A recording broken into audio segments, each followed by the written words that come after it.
জয় গুরু। আজ আমরা পড়ব ভালোবাসা।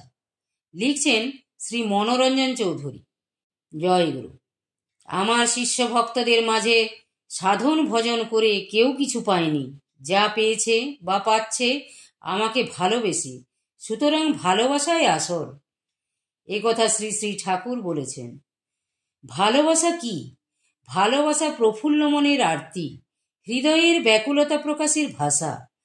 এতে থাকে স্বর্গীয় অনুপম আনন্দের ফল্গুধারা, স্বতঃস্ফূর্ত প্রেম, ঐশ্বরিক সুখ ও একটি গভীর তৃপ্তিবোধ। শ্রী শ্রী ঠাকুর মহারাজ ছিলেন ভালোবাসার কাঙাল। তিনি ভালোবেসে আমাদের সমস্ত জীবনের ভার গ্রহণ করেছেন। তিনি যে শুধু আমাদের ভালোবেসেছেন তাই নয়, মনুষ্যত্বের প্রাণীতেও ছিল তার অগাধ ভালোবাসা। পূর্ণ তিনি, তাই স্বয়ং পূর্ণত্বে থেকে প্রেম ঘন রূপে ভালোবেসে আমাদের কল্যাণের পথে নিয়ে যেতে প্রতিশ্রুত।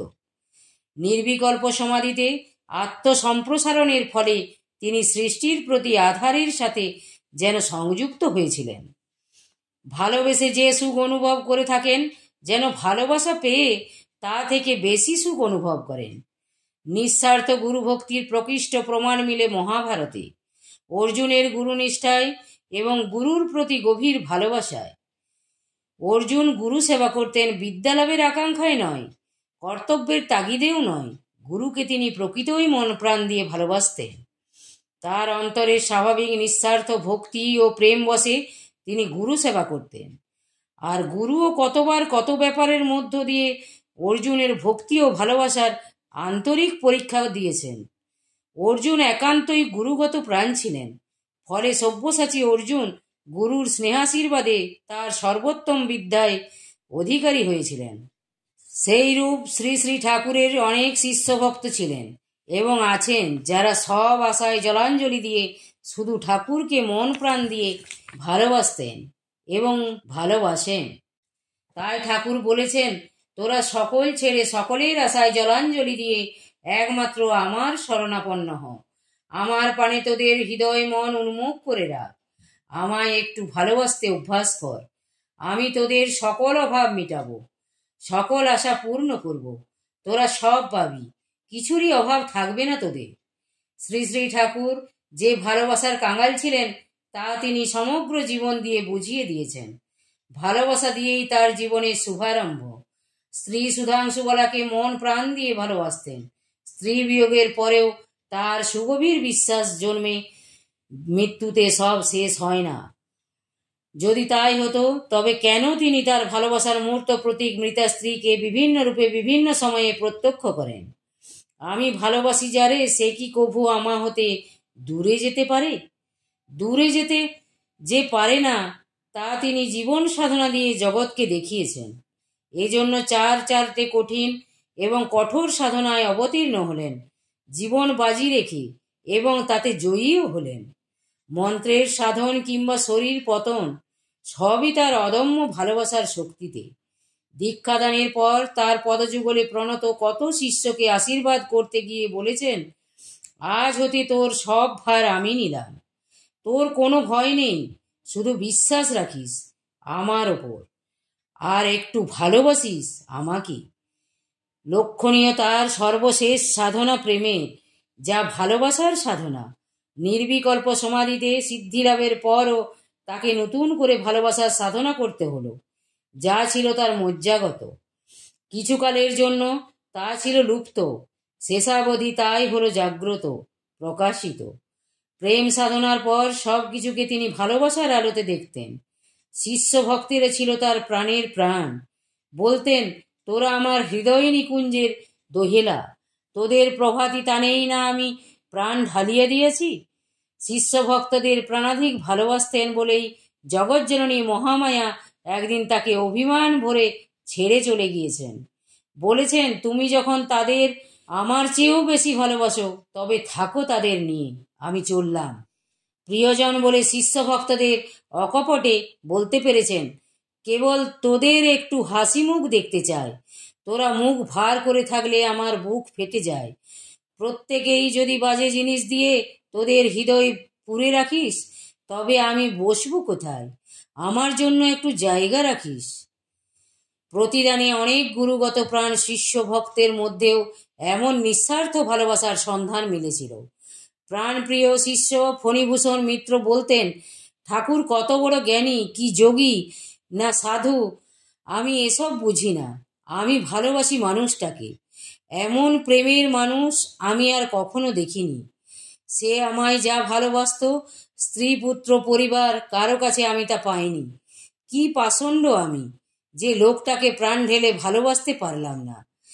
একদিন অশ্বিনী দাদাকে ঠাকুর বলে উঠলেন, অশ্বিনী, আমি তোকে ভালোবাসি, তুই কি আমাকে ভালোবাসিস? অশ্বিনী দা জবাব দিলেন, আলবাত আমি তোমাকে ভালোবাসি। ঠাকুর বললেন, তোর স্ত্রীর চেয়েও বেশি? অশ্বিনী দা দ্বিধাহীন চিত্তে বললেন, হ্যাঁ ঠাকুর, আমার স্ত্রীর চেয়েও বেশি তোমাকে ভালোবাসি। নারায়ণ দাস নন্দীর অশীতিপর বৃদ্ধ পিতা নারায়ণকে জিজ্ঞেস করলেন, হ্যাঁ রে, তুই তোর ঠাকুরের কাছে এমন কি পাস, যার জন্য কলকাতা চাকরি থেকে বাড়ি এসে কাল বিলম্ব না করে আশ্রমে ছুটে যাস? ঠাকুর কি তোকে আমার চেয়েও বেশি ভালোবাসেন?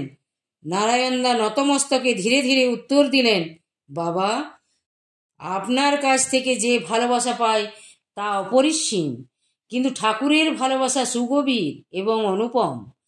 তাই তো প্রাণের ঠাকুর বলেন, খাঁটি প্রেম বা ভালোবাসা পাওয়া বহু সৌভাগ্যের কথা। এই ভালোবাসার কথাই প্রচার করতে চাই।